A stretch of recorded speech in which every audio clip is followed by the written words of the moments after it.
आप देख रहे हैं गुलिस्तान न्यूज। अभी तक का उर्दू खबरनामा लेकर मैं आपका मेजबान गौहर कुछी आपकी खिदमत में हाजिर। तफसीलात से पहले नजर डालते हैं सुर्खियों पर।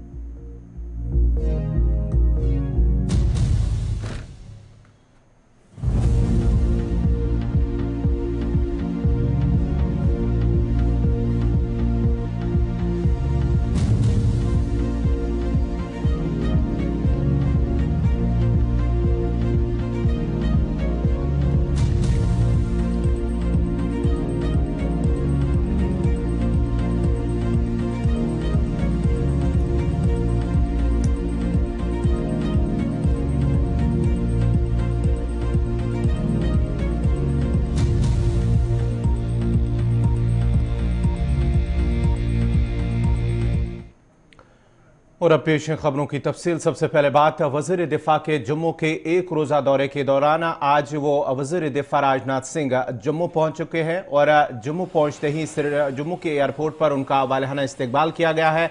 जम्मू कश्मीर यूटी के सदर रविंद्र रैना और साथ ही साथ दीगर पार्टी के लीडरान की जानिब से उनका इस्तकबाल किया गया। उसके बाद ही वहां पहुंचने के बाद, एयरपोर्ट से पहुंचने के बाद ही वो जम्मू के जोरावर ऑडिटोरियम में पहुंचे हैं, जहां वो सिक्योरिटी कॉन्फ्रेंस में वहां पर इस वक्त मौजूद हैं, जिसमें वज़ीर दिफा के साथ साथ वज़ीर ममलिकत डॉक्टर जतिंदर सिंह और पार्टी के दीगर सीनियर लीडरान भी इस वक्त मौजूद हैं। आज की इस सिक्योरिटी कॉन्फ्रेंस में जहां वो कुछ मामलात पर बात करेंगे, उसके साथ साथ ही आज के इस प्रोग्राम में मुसन्निफीन, सहाफ़ी और साबिक फौजी भी इस कॉन्फ्रेंस का हिस्सा होंगे, जहां वो खिताब करेंगे। लेकिन इस वक्त जो है इस कॉन्फ्रेंस में वज़ीर ममलिकत डॉक्टर जतिंदर सिंह खिताब कर रहे हैं।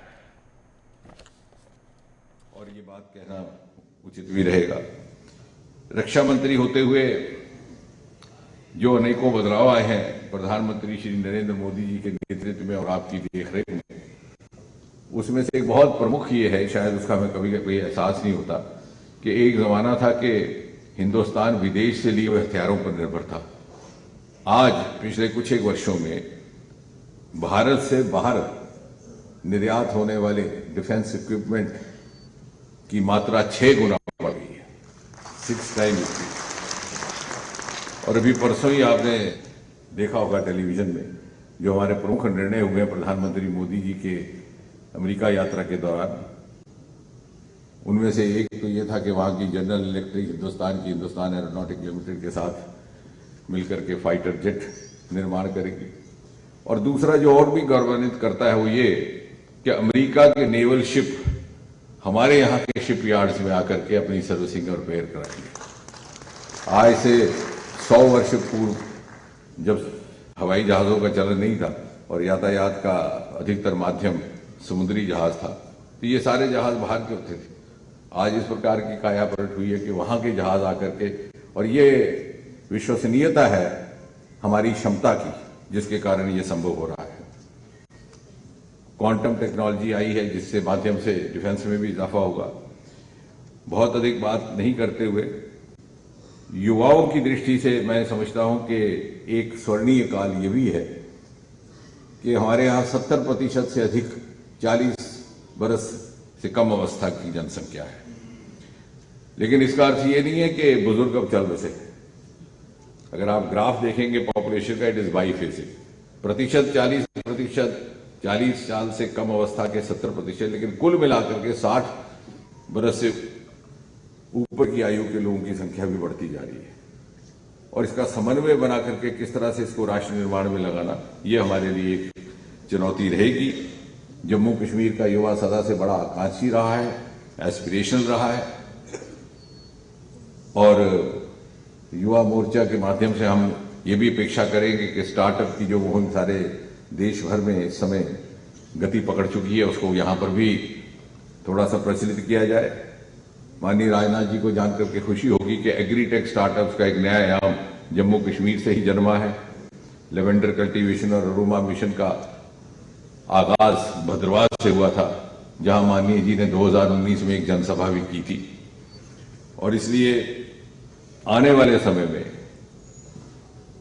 जो युवा आज इस समय 30-35 वर्ष की अवस्था में है, उनके पास परमात्मा का ये वरदान रहेगा कि भरपूर ऊर्जा और भरपूर क्षमता के साथ वो अगले 25 वर्ष सन 2047 के शताब्दी भारत के निर्माण में लगा पाए।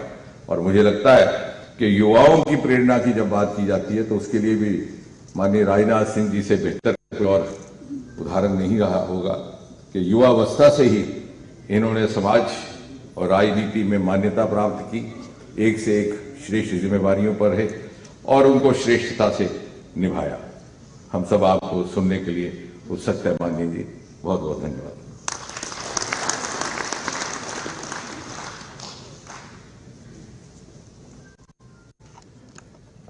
अब मैं रिक्वेस्ट करूंगा डॉक्टर सुमित बसीन जी से, जो डायरेक्टर हैं, खिताब कर रहे हैं और कुछ ही देर के बाद ही वज़ीर दिफा राजनाथ सिंह भी खिताब करेंगे। और भारतीय जनता पार्टी की जानिब से ये कॉन्फ्रेंस का इनेकाद किया गया है, जहां एक रोज़ा दौरे पर आज वज़ीर दिफा भी जम्मू में इस वक्त मौजूद हैं। जोरावर जनरल जोरावर सिंह ऑडिटोरियम जम्मू के अंदर इस कॉन्फ्रेंस में का वो हिस्सा बने हैं। और आज की इस कॉन्फ्रेंस में जहां पर भारतीय जनता पार्टी के सीनियर लीडरान भी इसमें शामिल हैं, उसके साथ साथ ही आज की इस इजलास में साबी फौजियों के साथ साथ मुसन्निफीन, सहाफ़ियों और दीगर सीनियर सिक्योरिटी माहिरीन को भी मदऊ किया गया है। और आज वज़ीर दिफा राजनाथ सिंह उनसे भी खिताब करेंगे। भारतीय जनता पार्टी की जानिब से इस कॉन्फ्रेंस का इनेकाद किया गया है।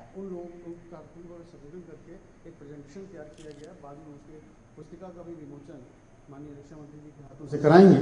मुझे आज बहुत खुशी है क्योंकि ये पब्लिक रिसर्च जो पब्लिक पॉलिसी रिसर्च सेंटर है, इसके भवन का जब निर्माण हो रहा था तो इसके भवन का निर्माण के बाद इसका उद्घाटन माननीय राजनाथ सिंह जी के हाथों से ही दिल्ली के अंदर हुआ था।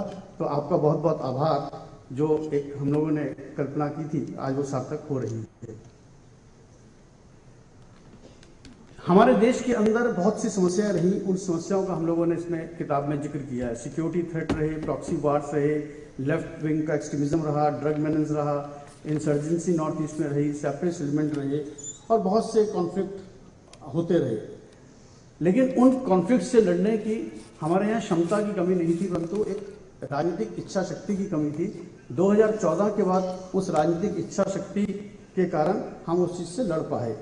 2014 से रैपिड मॉडर्नाइजेशन डिफेंस के अंदर हुआ, आत्मनिर्भर भारत ने उसके अंदर बहुत योगदान किया, टैक्टिकल और टेक्निकल रिफॉर्म्स लिए गए, inter governmental and inter organisational synergy enhance की गई ताकि सिक्योरिटी को इंश्योर किया जा सके। उसका कॉन्सिक्वेंस क्या हुआ?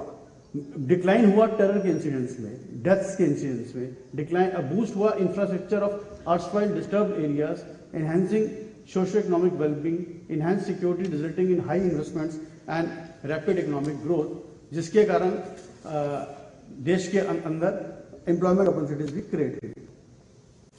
सबसे पहले हम एक्सटर्नल सिक्योरिटी करेंगे, इसमें दो।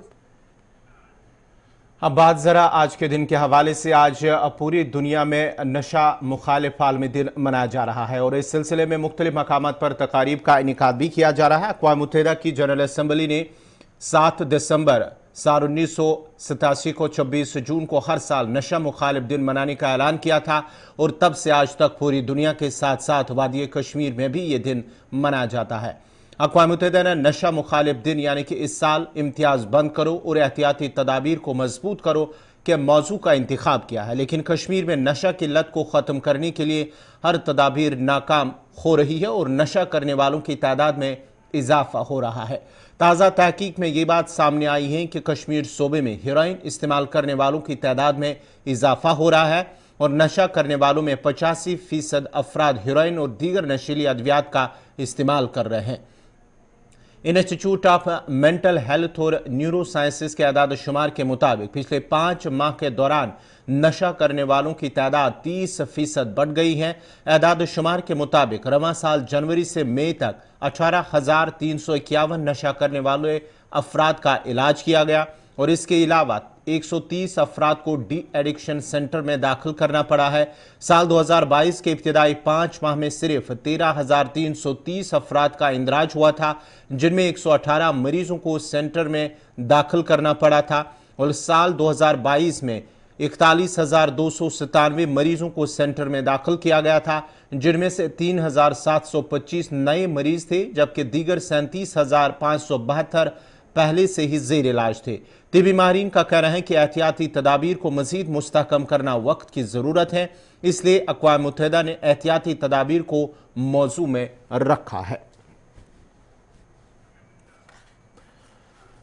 इधर नशा मुखालिफ आलमी दिन के मौके पर वज़ीर दाखिला अमित शाह ने भी इन एजेंसियों को मुबारकबाद पेश की है जो नशा मुखालिफ यानी कि मंशियात मुखालिफ के लिए काम कर रहे हैं। वही उन्होंने कहा कि इस सिलसिले को मंशियात को रोकने के लिए मजीद इकदाम उठाने की ज़रूरत है। और उन्होंने इस मौके पर मजीद कहा कि जिस तरह से हुकूमत की जानिब से ज़ीरो टॉलरेंस की पॉलिसी अपनाई गई है, उन्हें उम्मीद है कि आने वाले वक्त में उस पर मजीद लगाम कसी जाएगी।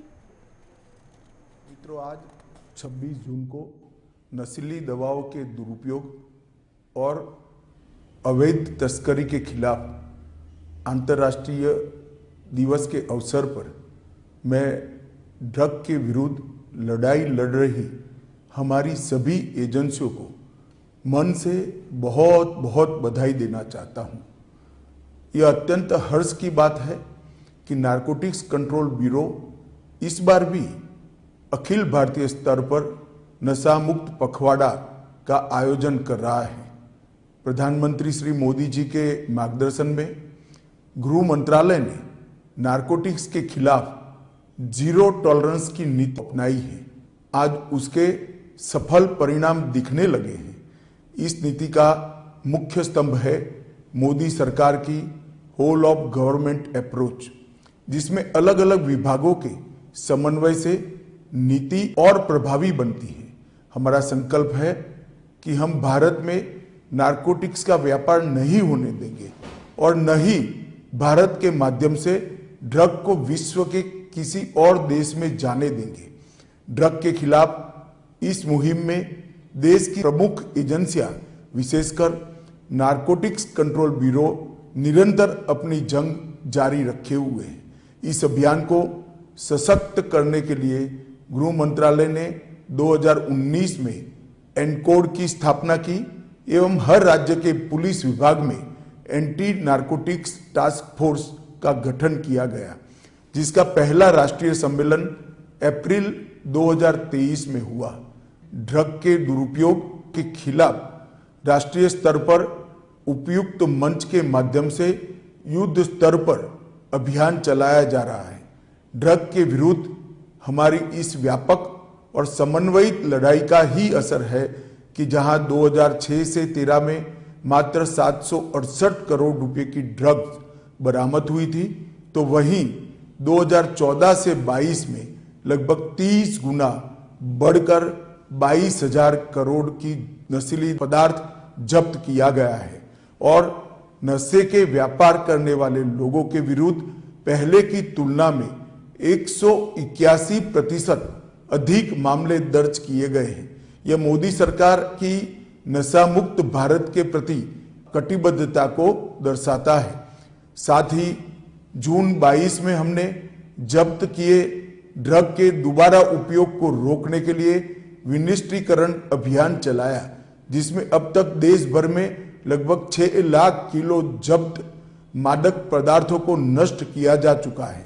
चाहे ड्रग की खेती को नष्ट करना हो या जन जागरण अभियान चलाना हो, गृह मंत्रालय सभी संस्थाओं और प्रदेशों के समन्वय से ड्रग मुक्त भारत के लिए हर संभव प्रयास कर रहा है। लेकिन इस लड़ाई को बिना जन भागीदारी के नहीं जीता जा सकता। आज इस अवसर पर नाजरीन, खबरनामा जारी रहेगा। यहाँ पे छोटा सा तिजारती वक्फा चलते हैं, जहाँ इस वक्त जनरल जोरावर सिंह ऑडिटोरियम के अंदर जो सिक्योरिटी कॉन्क्लेव है, सिक्योरिटी कॉन्फ्रेंस, इस सिलसिले में वज़ीर दिफा वहाँ पर मेहमान खुसूसी के बतौर मौजूद थे और इस वक्त वो इस कॉन्फ्रेंस से खिताब कर रहे हैं। लेकिन सेवा सुशासन के बारे में भी कुछ बातें आपके सामने रखूंगा। इंटरनल और एक्सटर्नल सिक्योरिटी के बारे में जो प्रेजेंटेशन आप लोगों के सामने था वो बहुत ही कम्प्रिहेंसिव है, इसलिए बहुत ज्यादा डिटेल में जाकर कुछ बतलाने की आवश्यकता नहीं है। जो कुछ भी मैं चर्चा करूंगा अपनी गवर्नमेंट को लेकर ही चर्चा करूंगा, पॉलिटिकल पार्टी की यहां चर्चा नहीं करूंगा, क्योंकि आज तक अपनी पॉलिटिकल लाइफ में कभी भी यूनिवर्सिटी प्रीमाइस के अंदर मैंने कोई पार्टी कार्यक्रम नहीं किया है, उसकी कभी भी मैंने इजाजत भी नहीं दी। इसलिए यहां मैं कोई पॉलिटिकल बात नहीं बोलूंगा। गवर्नमेंट का जो परफॉर्मेंस रहा है 9 वर्षों का, कुछ उसके बारे में चर्चा करूंगा और कुछ इंटरनल और एक्सटर्नल सिक्योरिटी हमारे देश की है उसके बारे में चर्चा करूंगा। 9 वर्षों का कार्यकाल हमारे प्राइम मिनिस्टर के नेतृत्व की सरकार का गुजरा है। यदि मैं कहूं कि 9 वर्षों के अंदर हमारी गवर्नमेंट ने बहुत ही क्रांतिकारी और युगांतकारी सुधारों की नींव रखी है, तो यह कहना भी एग्जैगरेशन नहीं होगा। अचीवमेंट तो गवर्नमेंट के बहुत सारे हैं। मैं समझता हूं कि आप लोगों में से बहुत सारे लोगों को गवर्नमेंट के अचीवमेंट्स की बुकलेट भी उपलब्ध हुई होगी, लेकिन सब मिलाजुलाकर मैं यह कह सकता हूं कि 9 वर्षों में एक बहुत बड़ा काम यह हुआ है कि अंतर्राष्ट्रीय जगत में भारत की प्रतिष्ठा बढ़ी है।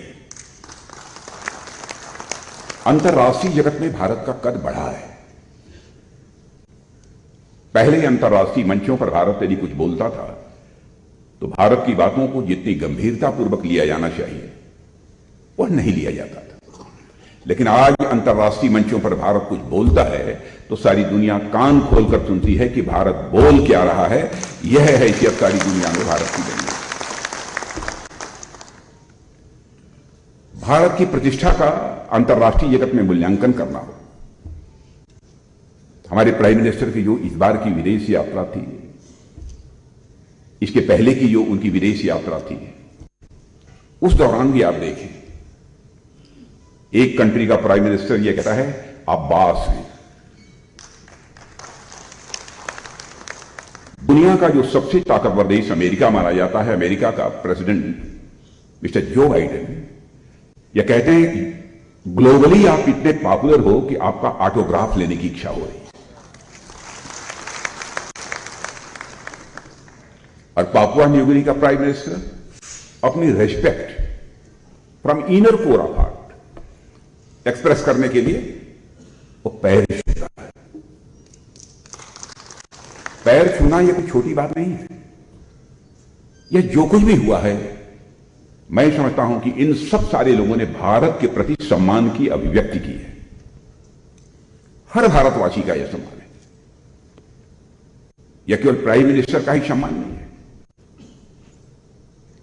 यह हैसियत भारत की बनी है और बड़े उत्साह के साथ भारत अब तेजी से आगे बढ़ रहा है। और मुझे तो प्राइम मिनिस्टर की वह बात याद आती है जब उन्होंने कहा था 2014 में हम और वह, मैं पार्टी के राष्ट्रीय अध्यक्ष के रूप में, वो प्राइम मिनिस्टर कैंडिडेट के रूप में एक सार्वजनिक सभा में मौजूद थे। उन्होंने कहा था सौगंध मुझे इस मिट्टी की, देश नहीं मिटने दूंगा, देश नहीं झुकने दूंगा।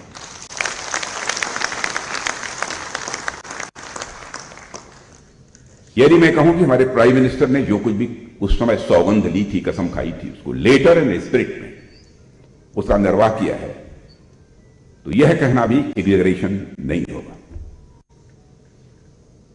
आर्थिक दृष्टि यदि आप देखें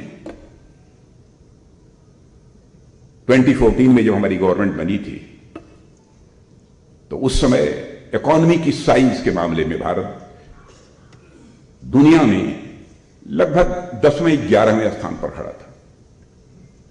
लेकिन 9 वर्षों के अंदर ही हमारा भारत वहां से जंप लेकर दुनिया की टॉप 5 कंट्रीज में आकर खड़ा हो गया। मैं देख रहा था मॉर्गन स्टैनले एक फाइनेंशियल फर्म है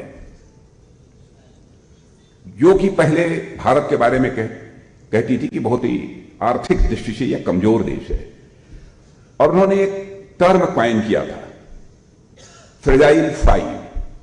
तो फ्रेजाइल 5 में कुछ कई कंट्री थी, ब्राजील था, इंडोनेशिया थी, साउथ अफ्रीका, उसमें भारत का भी नाम रखा था।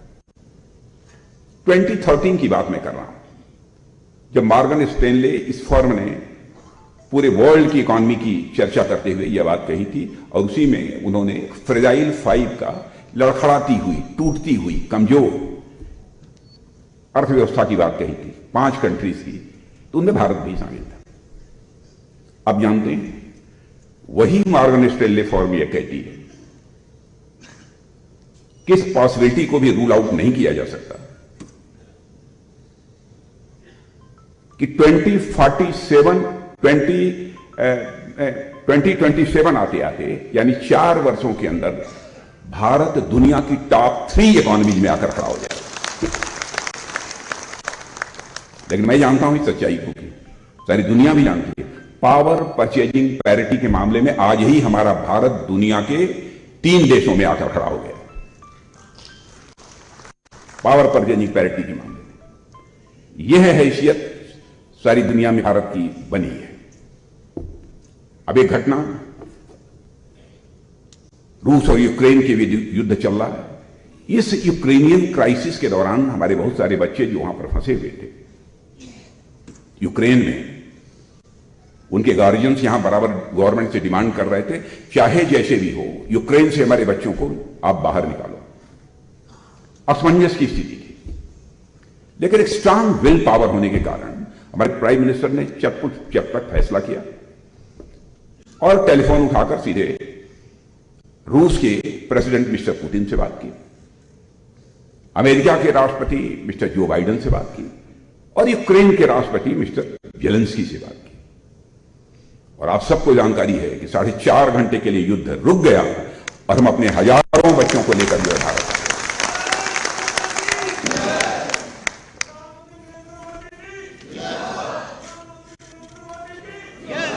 भारत के बारे में एक धारणा यह भी थी कि भारत बहुत कमजोर देश है, लेकिन अब यह धारणा धीरे धीरे काफी हद तक सारी दुनिया में अब समाप्त हो चुकी है। यह हमारी हैसियत बनी है। उरी और पुलवामा की जो घटना हुई, मैं ही गृह मंत्री था, बहुत ही दुर्भाग्यपूर्ण घटना थी। और जब मैं अपने शहीद जवानों का 100 अपने कंधे पर लेकर आगे बढ़ रहा था, उस समय जो हमारी स्थिति थी, हमारी उसको शब्दों में बयान नहीं कर सकता। जाने के बाद तुरंत प्राइम मिनिस्टर के साथ एक बैठक हुई।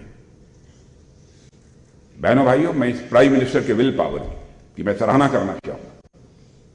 10 मिनट भी नहीं लगे थे कि चटपट फैसला कर दिया। और आपने देखा कि उसके बाद हमारे सेना के जवानों ने सीमा के इस पार ही नहीं बल्कि उस पार जाकर आतंकवादियों का सफाया करने में काफी कामयाबी हासिल की। यानी भारत की ने यह मैसेज सारी दुनिया को देने में कामयाबी हासिल की कि भारत अब पहले जैसा भारत नहीं रहा, भारत ताकतवर भारत बनता जा रहा है। जरूरत पड़ी तो भारत सीमा के इस पार भी मार सकता है, और जरूरत पड़ी तो सीमा के उस पार भी जाकर भारत मार सकता है। यह सब सारी चीजें मैंने विशेष रूप से इसलिए कही जिनके कारण कि भारत की प्रतिष्ठा अंतर्राष्ट्रीय जगत में बढ़ी है। कमिटमेंट का जहां तक प्रश्न है, पार्टी का अध्यक्ष होने के नाते और उसके पहले भी सामान्यतः इलेक्शन मैनिफेस्टो जब तैयार होता रहा है, तो पिछले 2 चुनावों से हमारी उसमें प्रमुख भूमिका रही है। 2014 में तो स्वयं ही नेशनल प्रेसिडेंट था पार्टी का, इस कारण रोल था ही, सब कुछ देखना ही था। उस समय भी प्राइम मिनिस्टर हमसे कहते थे कि राजनाथ जी, मैं जानता हूं कि आप नहीं होने देंगे, लेकिन पूरा प्रिकॉशन लीजिएगा, अक्षर से देख लीजिएगा कि हम जो कह रहे हैं वो होना चाहिए। 2019 में जब मैं पार्टी अध्यक्ष नहीं था, गृह मंत्री था, तो उसमें उन्होंने कहा कि इलेक्शन मैनिफेस्टो यदि किसी की चेयरमैनशिप में बनेगा तो राजनाथ सिंह की चेयरमैनशिप में बनेगा, और वह कमेटी हमारी चेयरमैनशिप में बनेगी। और उन्होंने कहा सावधानी बरतिए, ऐसा कुछ ना हो कि हम कमिट कर दें इस देश के साथ और हम उसको पूरा नहीं कर पाए। और यह बात मैं समझ रहा था कि ये क्यों कह रहे हैं, क्योंकि इस सच्चाई को कोई नकार नहीं सकता। बहुत पॉलिटिकल लीडर्स कहते कुछ हैं, करते कुछ हैं। और मैं समझता हूं पॉलिटिक्स में लोगों के वर्ड्स और डीड्स कृति और कथन में अंतर होने के कारण ही भारत की राजनीति और भारत के नेताओं पर से पहले जनता का विश्वास धीरे धीरे कम होता चला गया और यह विश्वसनीयता का संकट यानी क्राइसिस ऑफ क्रेडिबिलिटी यह लगातार गहरी होती चली गई। लेकिन मैं कह सकता हूं कि हमारे प्राइम मिनिस्टर ने यह संकल्प लिया कि हम भारत की राजनीति में पैदा हुई इस क्राइसिस ऑफ क्रेडिबिलिटी को हम चुनौती के रूप में स्वीकार करते हैं और इस पर विजय प्राप्त करेंगे। उठाकर देख लीजिए मैनिफेस्टो, जो कहा था अक्षरशः उसका पालन किया, जो कहा था अक्षरशः उसका पालन किया। मैं मानता हूं कि डेमोक्रेटिक कंट्रीज में क्रेडिबिलिटी का होना पॉलिटिशियंस का यह बहुत ही आवश्यक है और बहुत बड़ी पूंजी होती है यह क्रेडिबिलिटी। तो उसको भी स्टैब्लिश करने में हम लोगों ने काफी हद तक एक बड़ी कामयाबी हासिल की है। करप्शन की बात मैं करता हूं। प्राइम मिनिस्टर ने कहा था कि न मैं खाऊंगा और न खाने दूंगा। तो लोगों ने कहा क्या कह रहे हैं, न खाऊंगा न खाने दूंगा। सच्चाई यह है कि मुझे भी पहले समझ में नहीं आ रहा था कि ठीक है आप खाएंगे नहीं, मान लिया, खाने नहीं देंगे यानी भ्रष्टाचार पर आप अंकुश कैसे लगा देंगे? मेरे सामने भी असमंजस की स्थिति थी, मैं सोच नहीं पा रहा। वो प्रधानमंत्री बन चुके थे, महीने डेढ़ महीने के बाद की बात है, मैं गृह मंत्री के रूप में हम दोनों लोग बैठे थे और एक वो मीटिंग उन्होंने आमंत्रित की थी, उसमें मुझे भी बुलाया था। उस समय प्रधानमंत्री जनधन योजना के अंतर्गत सभी के अकाउंट्स खोलने की बात हो रही थी। तो मैं बैठक समाप्त होने के बाद मैंने कहा कि ये बताइए मोदी जी कि इतनी जल्दी सब अकाउंट्स खुल जाएंगे लोगों के? उन्होंने कहा खुलेंगे। मैंने कहा इसका पर्पज क्या है? कहा राजनाथ जी आगे देखिए।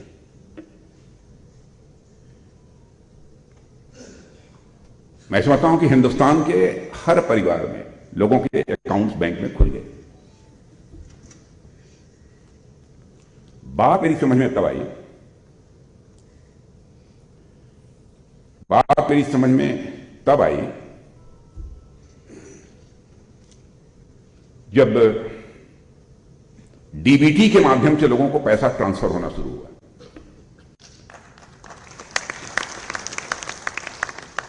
और मुझे बात राजीव गांधी जी की याद आई। राजीव गांधी जी हमारे देश के प्रधानमंत्री थे।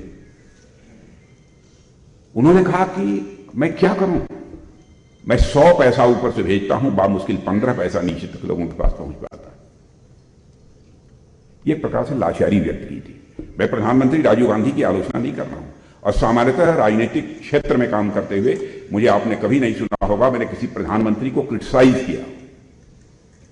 पॉलिसी को लेकर तो जरूर कुछ बातें हो सकती, मैं क्रिटिसाइज नहीं कर रहा हूं, क्योंकि मैं मानता हूं कि प्रधानमंत्री, राष्ट्रपति ये व्यक्ति नहीं होते, संस्था होते हैं। They are not individual but they are institutions.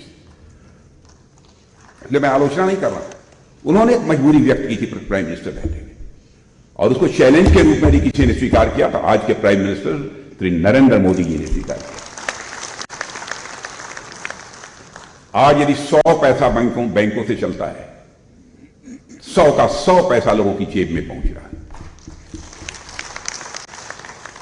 Corruption केवल भाषण देकर न तो मिनिमाइज किया जा सकता है, रूट आउट करना तो बहुत बड़ी बात है। मैं यह दावा नहीं कर रहा हूं कि करप्शन को हमने रूट आउट कर दिया, ये कोई नहीं कर सकता।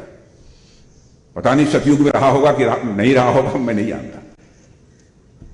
लेकिन करप्शन को भाषण देकर मिनिमाइज नहीं किया जा सकता। करप्शन को मिनिमाइज किया जा सकता है तो सिस्टम में बदलाव लाकर ही मिनिमाइज किया जा सकता है और इस काम को भी हमारे प्रधानमंत्री ने प्रारंभ किया है। और 9 वर्षों में बहुत सारे काम किए हैं। उन सब सारे कामों की बहुत डिटेल में जाकर चर्चा करने की जरूरत नहीं है। कितने एम्स बनवाए हैं, 22 एम्स हो गए। कहां पहले कितने, एक एम्स था ना, 22 एम्स हो गए, 225 मेडिकल कॉलेज हो गए। प्राइम मिनिस्टर यह कहते हैं कि मैं तो चाहता हूं कि यदि छोटा जिला हो तो उसकी बात छोड़ दीजिए, नहीं तो लगभग अधिकांश जिलों में, जितने बड़े जिले, कम से कम एक मेडिकल कॉलेज वहां जरूर होना चाहिए। ऐसे 225 मेडिकल कॉलेज खुल गए। मेट्रो सेवाओं का जहां तक प्रश्न है, बहुत सारी हो गई। एक बहुत बड़ी बात हुई है नौजवानों के अंदर, एक सेंस ऑफ कॉन्फिडेंस, एक विश्वास का भाव जो पैदा हुआ है, और साथ ही साथ एक, जिसे कहते हैं ना, कुछ नया करने की, कुछ नया कर कुछ निकालने की एक जो ललक होती है मन के अंदर, वह नौजवानों के अंदर पैदा हुई है। एक आत्मविश्वास पैदा हुआ है। जहां तक मेरी जानकारी है, 2014 के पहले इस देश में बामुश्किल स्टार्टअप्स 400, 500, 600 के आसपास हुआ करते थे। आज हमारे देश में नौजवानों ने एक करिश्मा किया है कि स्टार्टअप्स का नंबर अप्रॉक्सिमेटली 1 लाख तक पहुंच गया है। 1 लाख तक, 400, 500 और कहां 1 लाख। और यूनिकॉर्न्स का वो भी अप्रॉक्सिमेटली 100 है। बीच में तो 107 हो गया था, लेकिन वो 2, 3, 4 ये नंबर घटता बढ़ता जा रहा है। यह उनकी संख्या हो गई है। एक्सपोर्ट हो, इंपोर्ट हो, हर में भारत को एक अच्छी खासी कामयाबी हासिल हुई है। मैं यहां का डिफेंस की भी मैं चर्चा कर देना चाहता हूं कि डिफेंस के क्षेत्र में क्या हुआ है, उसकी जानकारी आपको प्रेजेंटेशन के माध्यम से मिल ही गई है। और डॉक्टर जितेंद्र सिंह जी ने भी कुछ बातें आप सबके सामने रखी हैं। लेकिन प्रारंभ से ही हमारे प्राइम मिनिस्टर का कहना था कि हमको सेल्फ रिलायंस, आत्मनिर्भरता हासिल करने की जरूरत है। हम बराबर तोप हों, गोले हों, एमिनिशंस हों, जो कुछ भी हों, मिसाइल्स, हर चीज बाहर से ही बराबर इंपोर्ट करते रहेंगे। आज ये नहीं कह रहा हूं कि अब हमने इंपोर्ट करना बंद कर दिया है। आज हमारी आवश्यकता है, हम अपनी डिफेंस प्रिपेयर्डनेस किसी भी सूरत में कमजोर नहीं होने देंगे। जरूरत है तो थोड़ा करेंगे, कर रहे हैं, लेकिन इन सब सारे डिफेंस आइटम्स की मैन्युफैक्चरिंग भी हम भारत में प्रारंभ कर चुके हैं और उसको लगातार आगे बढ़ा रहे हैं। और डिफेंस मैन्युफैक्चरिंग जो हम यहां कर रहे हैं, उसका परिणाम यदि देखना हो तो लगभग 900 करोड़ का एक्सपोर्ट 2013 में भारत का होता था डिफेंस आइटम्स का। आज वह एक्सपोर्ट बढ़कर 16,000 पहुंच गया है। और मैं समझता हूं कि कुछ ही महीनों के अंदर वह 20,000 करोड़ क्रॉस करेगा, जो अब तक की बातचीत हुई है। इस क्षेत्र में भी सरकार ने काफी काम किया है और कुछ मेजर डिसीजंस भी हम लोगों ने डिफेंस के क्षेत्र में लिए हैं, जिसके कारण इस प्रकार की स्थिति पैदा हुई है। और आपने देखा होगा कि भी हमारा प्राइम मिनिस्टर का बराबर जोर रहा है कि मेक इन इंडिया, भारत में बनाओ, और मेक फॉरवर्ड, और सारी दुनिया के लिए बनाए। इसी लक्ष्य को सामने रखकर हम लोग लगातार अपने कदम आगे बढ़ा रहे हैं। जहां तक सिक्योरिटी का प्रश्न है, सिक्योरिटी के फ्रंट पर भी गवर्नमेंट ने बहुत कुछ किया है। हमारे लिए राष्ट्रीय सुरक्षा की दृष्टि से 4 डायरेक्टिव प्रिंसिपल्स हैं, नीति निर्देशक तत्व हम जिसे कहते हैं। जब हम भारत की राष्ट्रीय सुरक्षा की बात करते हैं मित्रों, तो सबसे पहले बात सीमाओं की सुरक्षा की आती है, क्योंकि यदि सीमाएं सुरक्षित नहीं होंगी तो हमारा राष्ट्र भी किसी भी सूरत में सुरक्षित नहीं होगा। सीमा सुरक्षा की दृष्टि से हम 7 देशों के साथ लगे हुए 15,106 किलोमीटर लंबे लैंड बॉर्डर्स की निगरानी तो करते ही हैं, साथ ही साथ 7,516.6 किलोमीटर लंबी कोस्ट लाइन और कई लाख वर्ग किलोमीटर, जहां तक मेरी जानकारी है अप्रॉक्सीमेटली 21.72 लाख स्क्वायर किलोमीटर के एक्सक्लूसिव इकोनॉमिक जोन की भी रखवाली की हम लोग करते हैं।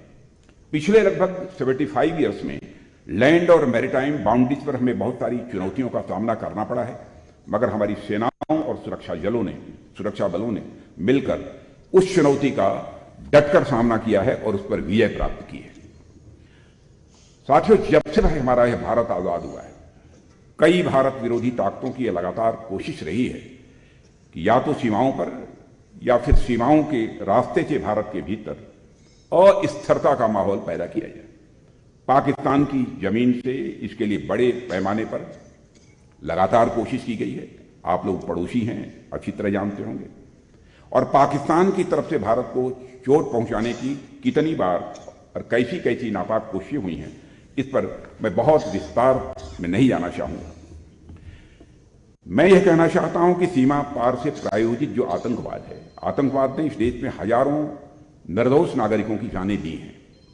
दुर्भाग्य से आतंकवाद को प्रायोजित करने वाली ताकतों को सही जवाब देने में देरी हुई। देरी ही नहीं, बल्कि यूपीए सरकार के बारे में कहूं कि जितना इफेक्टिव स्टेप लेने चाहिए थे, हो नहीं पाया।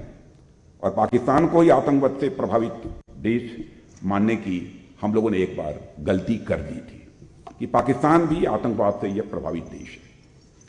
प्रधानमंत्री नरेंद्र मोदी के नेतृत्व में हमारी सरकार ने आतंकवाद के खिलाफ प्रभावी कार्रवाई प्रारंभ की, इसकी जानकारी है आपको। और पहली बार देश ही नहीं, दुनिया ने जाना कि जीरो टॉलरेंस अगेंस्ट टेररिज्म का मतलब क्या होता है, यह दुनिया ने समझा। और आतंकवाद के खिलाफ हमारी सरकार ने, जैसा हमने बताया कि उरी और पुलवामा की घटना हुई, उसके बाद क्या किया, भारत और विशेष रूप से जम्मू कश्मीर ने लंबे समय तक आतंकवाद का दंश झेला है। और यहां के लोग इस बात को भी अच्छी तरह जानते हैं कि आतंकवाद का जहर समाज को कैसे जड़ों से खोखला कर देता है। आतंकवाद का पूरा नेटवर्क यहां जम्मू और कश्मीर में दशकों से काम कर रहा था। आज उस नेटवर्क को काफी हद तक कमजोर करके उसके खिलाफ सख्त कार्रवाई की गई है। और हमने आतंकवाद की फंडिंग पर भी रोक लगाई है, हथियारों और ड्रग्स की सप्लाई पर भी हमने रोक लगाई है। और आतंकवादियों के सफाई के साथ साथ जो अंडरग्राउंड वर्कर्स का नेटवर्क यहां काम करता था, उसे भी छिन्न भिन्न करने की हम लोगों ने भरपूर कोशिश की है। और इस काम को करने के लिए जहां पर विल पावर की जरूरत होती है, वहीं उन कंस्ट्रेंट्स को भी समाप्त करने की भी जरूरत थी, और जो ऐसे राष्ट्र विरोधी ताकतों के खिलाफ प्रभावी करने की राह में बाधा बनते हैं।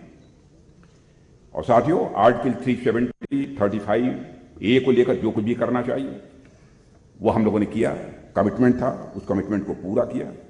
और हमने धारा 370 को समाप्त कर दिया। और दशकों में जो नाइंसाफ जम्मू और कश्मीर की जनता के साथ हो रही थी, नाइंसाफी, उनके साथ हम लोगों ने इंसाफ किया है। और मैं इसे जम्मू कश्मीर की जनता के साथ इंसाफ नहीं मानता हूं, बल्कि भारत देश के साथ इंसाफ मानता हूं, क्योंकि धारा 370 के तहत जो जम्मू कश्मीर को स्पेशल स्टेटस प्राप्त था, उसका कोई लाभ होता तब तो बात समझ में आती, लेकिन कोई लाभ भी नहीं हो रहा, इसलिए हमको समाप्त करना पड़ा। आतंकवाद को स्टेट पॉलिसी की तरह इस्तेमाल करने वाले देशों को यह अच्छी तरह से समझना होगा कि यह खेल अब लंबा नहीं चलने वाला है। आतंकवाद के खिलाफ आज दुनिया के अधिकांश बड़े देश एक मत हो चुके हैं और एक मन हो चुके हैं। एक समय था जब दुनिया का सबसे ताकतवर देश अमेरिका आतंकवाद को एक पॉलिटिकल वेपन की तरह देखता था, पर 9/11 की घटना के बाद उसका नजरिया बदला और अमेरिका यह मानता है कि आतंकवाद मानवता के खिलाफ एक वैश्विक अपराध है और terrorism is a global crime against humanity. अब अमेरिका भी यह बोलता है, यहां तक कि मुस्लिम देशों में भी यह नजरिया बन चुका है कि टेररिज्म इज अनएक्सेप्टेबल।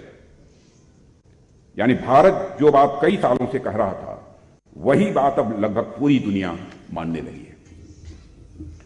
अभी प्रधानमंत्री मोदी जी ने अमेरिकी राष्ट्रपति मिस्टर जो बाइडेन के साथ एक ज्वाइंट स्टेटमेंट जारी किया है, शायद समाचार पत्रों में आपने उसे देखा होगा, और उसे पढ़ने पर साफ पता चलता है कि आज भारत ने आतंकवाद के मुद्दे पर कैसे अमेरिका सहित पूरे विश्व की मानसिकता को बदलने में कामयाबी हासिल की है। पूरे विश्व की मानसिकता आप उठाकर पास हिस्ट्री देख लीजिए बहुत सारे देशों की कि आतंकवाद के मुद्दे पर उनकी क्या अप्रोच रही है।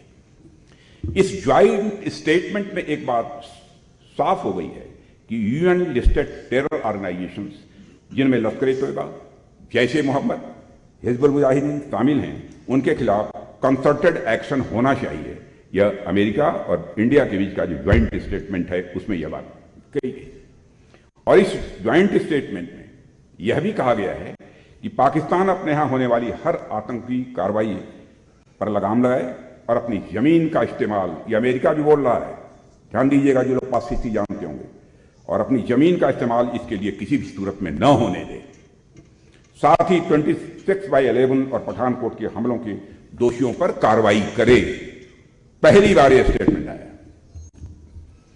इसी तरह टेरर फंडिंग को समाप्त करने पर भी ज्वाइंट स्टेटमेंट में बात की गई है। यह छोटी कामयाबी नहीं है, क्योंकि इससे सिद्ध हो गया है कि भारत जो कुछ भी पाकिस्तान प्रायोजित आतंकवाद को खत्म करने के लिए कर रहा है वह सही दिशा में जा रहा है। साथियों, स्वाभाविक है कि पाकिस्तान के हुक्मरानों को इस ज्वाइंट स्टेटमेंट से मिर्ची लगेगी। उनकी तरफ से फिर से वही रटा रटाया बयान आया है कि भारत दुनिया का कश्मीर से ध्यान हटा रहा है। हम मान गए इस बात को। काफी हद तक कश्मीर के मुद्दे से दुनिया का ध्यान हटाने में कामयाबी हमने हासिल की है। मैं पाकिस्तान की सरकार को भी स्पष्ट बतलाना चाहता हूं कि कश्मीर की रट लगाकर कुछ हासिल नहीं होगा। अपना घर संभालिए और जिस तरीके के हालात वहां हैं उसमें कुछ भी जाए तो ऐसा आश्चर्य आपको नहीं होना चाहिए। साथियों, जम्मू और कश्मीर का एक बड़ा हिस्सा जिसे कि पाक ऑक्युपाइड कश्मीर के रूप में हम जानते हैं, वहां के लोग देख रहे हैं कि इस तरफ लोग अमन और चैन के साथ अपनी जिंदगी बिता रहे हैं, यानी भारत में, और वहां जब पाकिस्तान की सरकार के द्वारा जब उन पर जुल्म किया जाता है, नाइंसाफी की जाती है, तो उन्हें तकलीफ होती है। मैं पाक ऑक्युपाइड कश्मीर के लोगों की बात नहीं कर रहा हूं। पीओके पर सिर्फ गैर कानूनी कब्जा कर लेने से पाकिस्तान की कोई लोकस स्टैंडाई नहीं बनती। भारत की संसद में पीओके को लेकर एक सर्वसम्मत प्रस्ताव पारित है। ये थे वज़ीर दिफा राजनाथ सिंह, जो आज जम्मू के एक रोज़ा दौरे पर, जहां उन्होंने सिक्योरिटी कॉन्क्लेव में शिरकत की है, इस मौके पर खिताब कर रहे थे, जहां उन्होंने मरकज़ में यानी कि मोदी हुकूमत के 9 साल मुकम्मल होने के पेश नज़र, जहां उन्होंने कहा है कि मरकज़ी हुकूमत की जानिब से जो 9 साल के दौरान, मोदी हुकूमत के दौरान जो काम किए हैं वो बेमिसाल काम किए हैं, और जितनी स्कीमें शुरू की गई हैं, मुतारिफ की गई हैं, उससे अवाम की फलाह बहबूद और साथ ही साथ भारत में अपने को मर्ज करना है। और आपने देखा होगा टेलीविजन के पर्दे पर कई बार वहां के लोग स्लोगन, नारे लगा रहे हैं कि हमको भारत में मर्ज करो। यह कोई छोटी बात नहीं है। साथियों, हमारा दूसरा पड़ोसी देश चीन है। चीन के साथ भी कई बार कुछ मुद्दों को लेकर मतभेद हो जाता है, मगर सच है कि लंबे समय से चीन के साथ सीमा को लेकर एक पर्सनल डिफरेंस है ही, और इसके बावजूद कुछ ऐसे समझौते हैं, कुछ ऐसे प्रोटोकॉल्स हैं जिनका पालन करते हुए दोनों देशों की सेनाएं पेट्रोलिंग करती हैं। यह समझौते नरसिम्हा राव जी के समय में, अटल जी के समय में और डॉक्टर मनमोहन सिंह जी के समय में दोनों देशों की सहमत के आधार पर भी हुए हैं। 2020 में पूर्वी लद्दाख में जो विवाद हुआ था उसका कारण था कि चीन की सेनाओं ने एग्रीड प्रोटोकॉल्स को नजरअंदाज किया था। चीनी सेना पीएलए ने यूनिलेटरल तरीके से एलएसी पर कुछ बदलाव करने का प्रयास किया, जिसे हमारे बहादुर सैनिकों ने उसे विफल कर दिया। गलवान की उस घटना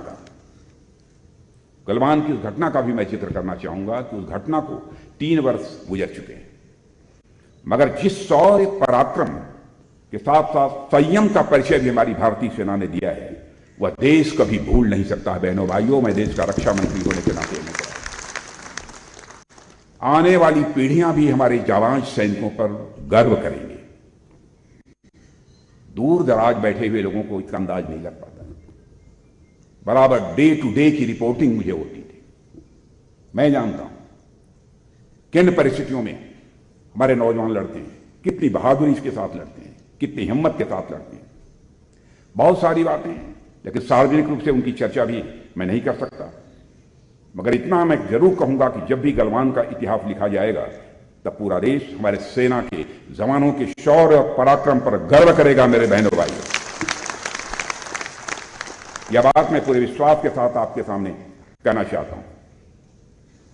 और मुझे तकलीफ तब होती है जब सरकार को कटघरे में खड़ा करने के प्रयास में हमारे देश के सैनिकों के पराक्रम पर भी प्रश्न चिन्ह लगा दिया जाता है। नहीं होना चाहिए। भारतीय सेनाओं की प्रतिष्ठा, उनकी बहादुरी और उनकी निष्ठा पर भारतवासियों को नाज है। रहा सवाल चीन के कब्जे का, तो मैं यहां फिर से दोहराना चाहूंगा, 2013 के बाद एलएसी से सटी भारतीय सीमा पर बराबर कुछ न कुछ हरकतें होती रही हैं, इसमें कोई हर्ज नहीं है। लेकिन बहुत बड़ा कब्जा हमारी गवर्नमेंट आने के बाद हो गया हो, बहुत बड़ा बदलाव कोई हो गया है, इसे मैं खारिज करता हूं। भारत और चीन के बीच सीमा के विवाद का हल बातचीत के रास्ते और शांतिपूर्ण तरीके से हो, हम ये चाहते हैं। मिलिट्री और डिप्लोमेटिक लेवल पर बातचीत इस समय चल नहीं रही है। मैं आप सभी को आश्वस्त करना चाहता हूं कि हम भारत की सीमा, उसके सम्मान और उसके स्वाभिमान से किसी भी सूरत में समझौता नहीं करेंगे। सीमाओं की पवित्रता को हम कतई भंग नहीं होने देंगे। मित्रों, चीन के साथ 1962 में जो हुआ उससे हमने बहुत कुछ सबक लिया है। उस समय देश में बॉर्डर इंफ्रास्ट्रक्चर की स्थिति बहुत ही खराब थी। आज स्थिति बहुत तेजी से बदल रही है। हमारी सरकार ने रोहतांग में अटल टनल का निर्माण किया है। यह प्रोजेक्ट लंबे समय से लटका हुआ था। हमारी सरकार ने 26 सालों का काम 6 साल में करके दिखाया है। जितने हाई अल्टीट्यूड पर यह अटल टनल बना है, उतने हाई अल्टीट्यूड पर इतना बड़ा टनल विश्व में कहीं भी किसी दूसरे देश में आपको नहीं मिलेगा। इसका स्ट्रेटेजिक इंपॉर्टेंस भी है और यह टनल उत्तरी सीमाओं पर सेनाओं के आवागमन को बहुत सुगम बनाता है और एक इसका स्ट्रेटेजिक एडवांटेज भी हम सबको है। साथियों, आज तो लद्दाख में 19,000 फीट की ऊंचाई पर दुनिया की सबसे ऊंचाई पर रोड बना दी है हम लोगों ने। ये उमलिंगला पास पर रोड बनाकर बीआरओ ने दुर्गम इलाकों को भी जोड़ दिया है। अब बॉर्डर ऑर्गेनाइजेशन लद्दाख में 135 किलोमीटर लंबा एक और हाईवे बना रहा है जो डेमचोक और चुशूल को जोड़ देगा, यानी पैंगांगसो तक पहुंचने का रास्ता पहले के कंपैरिजन में काफी हद तक आसान हो जाएगा। आज बॉर्डर रोड्स ऑर्गेनाइजेशन बड़ी तेजी से देश के सभी सीमावर्ती इलाकों में सड़कों का, ब्रिजेस का और अन्य इंफ्रास्ट्रक्चर प्रोजेक्ट्स का भी निर्माण कर रहा है। और लद्दाख ही नहीं, जम्मू कश्मीर, हिमाचल, उत्तराखंड, अरुणाचल प्रदेश, सभी सीमाई राज्यों में इंफ्रास्ट्रक्चर डेवलपमेंट का कार्य जारी है। और यह सब इसलिए हो रहा है क्योंकि राष्ट्रीय सुरक्षा में बॉर्डर इंफ्रास्ट्रक्चर की मजबूती बहुत जरूरी है। और साथ ही जो भारतीय नागरिक तमाम कष्ट झेलने के बावजूद सीमावर्ती इलाकों में रहते हैं, उन्हें भी इसका लाभ होता है। सीमाओं पर रहने वाले नागरिक हमारे लिए स्ट्रेटेजिक एसेट है। उनके हितों को ध्यान में रखते हुए भी बॉर्डर इंफ्रास्ट्रक्चर मजबूत करना जरूरी है। हम तो चाहते हैं कि हमारा बॉर्डर इंफ्रास्ट्रक्चर इतना डेवलप हो जाए कि हम बहुत सारे लोगों को सीमा पर भी ले जाकर वहां बसाना चाहते हैं, वहां पर अपने घर बनवाएं, वहां पर रहें, क्योंकि जो सीमा पर रहने वाले लोग हैं वो हमारे स्ट्रेटेजिक एसेट हैं।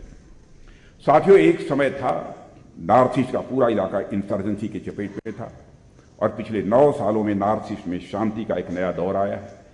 बड़ी संख्या में इंसर्जेंट्स या तो मारे गए हैं या तो मुख्य धारा में शामिल हो गए हैं। आज आप पूर्वोत्तर के राज्यों में जाएं तो आपको पूरी तस्वीर बदली हुई नजर आएगी। पहले का नॉर्थ ईस्ट और अब का नॉर्थ ईस्ट, दोनों में एक बहुत बड़ा अंतर आपको दिखाई देगा। मैं तो ये कहना चाहूंगा कि मोदी जी के अब तक के प्रधानमंत्रित्व काल में की सबसे बड़ी स्ट्रेटेजिक विक्ट्री नॉर्थ ईस्ट में शांति की बहाली है। कुछ ऐसी परिस्थितियां थी कि मणिपुर में कुछ ऐसी स्थिति पैदा हुई है, लेकिन अब स्थिति धीरे धीरे काफी हद तक सामान्य हो रही है। और मुझे इस बात की व्यक्तिगत रूप से संतोष है कि 5 साल मुझे गृह मंत्री के रूप में भी इस पीस प्रोसेस में को गति देने का अवसर भी मुझे प्राप्त हुआ है। पूर्वोत्तर भारत में इंसर्जेंसी की समस्या पर साथियों जहां हमने काबू पाया है, वहीं पर वामपंथी उग्रवाद नक्सलिज्म पर भी नियंत्रण पाने में हमने काफी सफलता हासिल की है। और आज नॉर्थ ईस्ट के बड़े हिस्से में AFSPA armed forces special power act हटा लिया गया है। और मुझे तो उस दिन का इंतजार है जब जम्मू और कश्मीर में भी परमानेंट पीस आएगी और यहां से भी अप्सपा हटाने का हमें मौका मिलेगा। और मुझे इस बात की खुशी है कि हमारे आंतरिक सुरक्षा से जुड़े हर संकट के खिलाफ आज के हमारे होम मिनिस्टर श्री अमित शाह के नेतृत्व में बड़े प्रभावी ढंग से कार्रवाई चल रही है। मैं अमित शाह जी की जो भूमिका है मैं उसकी भी यहां आप सबके समक्ष सार्वजनिक रूप से सराहना करना चाहता हूं। मित्रों, जहां तक लैंड बॉर्डर्स की रक्षा जरूरी है, वहीं भारत की राष्ट्रीय सुरक्षा में मैरीटाइम सिक्योरिटी एंड डिफेंस भी यह बेहद महत्वपूर्ण है। और आज भारत दुनिया की सबसे बड़ी अर्थव्यवस्थाओं में से एक है। भारत की ज्योग्राफिक लोकेशन ऐसी है कि भारत अपनी इकोनॉमी के साथ साथ ग्लोबल इकोनॉमी और ट्रेड की दृष्टि से भी एक बड़ी भूमिका निभा रहा है। आज भारत दुनिया की, जैसा हमने बताया, 5वीं सबसे बड़ी अर्थव्यवस्था और बन चुका है और तीसरी सबसे बड़ी अर्थव्यवस्था बनने की ओर अग्रसर है। मैरीटाइम सिक्योरिटी और कोऑपरेशन को बढ़ाने के लिए भारत ने एक स्ट्रेटेजिक विजन की भी संकल्पना की है, जिसे हम security and growth for all in the region यानी सागर के नाम से जानते हैं। सागर के द्वारा हमारे कोस्टल नेबर्स के साथ भारत के आर्थिक और सुरक्षा सहयोग को स्वाभाविक रूप से बढ़ावा मिला है। इसके द्वारा मानवीय सहायता, पायरेसी और आतंकवाद को कम करने में भी काफी मदद मिली है। साथियों, हिंद महासागर का पूरा इलाका जो हम देख रहे हैं, वहां पर आज भारतीय नौसेना नेट सिक्योरिटी प्रोवाइडर की भूमिका निभा रही है। नेट सिक्योरिटी प्रोवाइडर की भूमिका हमारी नौसेना निभा रही है।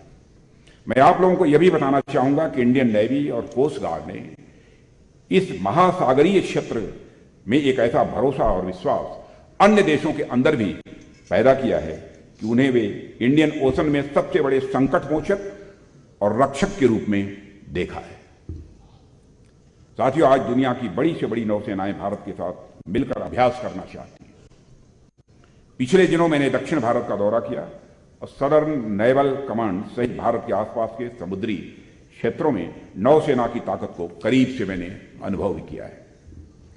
हमने तो अब विक्रांत जैसे विशाल एयरक्राफ्ट कैरियर भी बना लिया है, जो विक्रमादित्य के साथ मिलकर देश की समुद्री सीमाओं की समय रक्षा कर रहा है। आगे भी हमारी योजना इसी प्रकार के एयरक्राफ्ट कैरियर बनाने की और है, जिस पर की काम चल रहा है। मेरा तो यहां तक मानना है। ये थे वज़ीर दिफा राजनाथ सिंह जम्मू के एक रोज़ा दौरे के दौरान, जहां उन्होंने जम्मू के अंदर जो मरकजी हुकूमत के अंदर मोदी हुकूमत के 9 साल बेमिसाल, उस सिलसिले में आज प्रोग्राम भारतीय जनता पार्टी की जानिब से security conclave general Zorawar Singh auditorium Jammu के अंदर मुनक्कद किया गया था, जहां पर वज़ीर दिफा के साथ साथ वज़ीर ममलिकत डॉक्टर जितेंद्र सिंह और भारतीय जनता पार्टी के दीगर सीनियर लीडरान भी मौजूद थे। इस प्रोग्राम में जहां मुसन्निफों, सहाफ़ियों और साथ ही साथ साबिक फौजियों को भी आज मदऊ किया गया था। वहीं पर आज वज़ीर दिफा राजनाथ सिंह इस प्रोग्राम में, इस कॉन्फ्रेंस से खिताब कर रहे थे, जहां उन्होंने कहा कि मरकजी हुकूमत के अंदर जहां बीजेपी हुकूमत ने 9 साल के अंदर जो काम किए हैं, आज बैरून मुल्क जो है, खासकर अमेरिका जो आज भारत की, हिंदुस्तान की तारीफ़ें कर रहा है और 5 बड़े जो इकोनॉमी में बड़े देश माने जाते हैं उसमें भारत का भी नाम शामिल है। और साथ ही साथ उन्होंने जम्मू कश्मीर के मामलात पर भी बात की है, जम्मू कश्मीर के अंदर किस तरह के हालात बदले हैं, खासकर 5 अगस्त 2019 के बाद जम्मू कश्मीर में काफ़ी तब्दीली आई है। ये वज़ीर दिफा राजनाथ सिंह ने अपने खिताब में बात की है। तो नाज़रीन, इसी के साथ ही उर्दू खबरनामा इख्तिताम पज़ीर हुआ चाहता है। अपने मेज़बान गौहर कुछे को इजाज़त दीजिए। अल्लाह हाफ़िज़।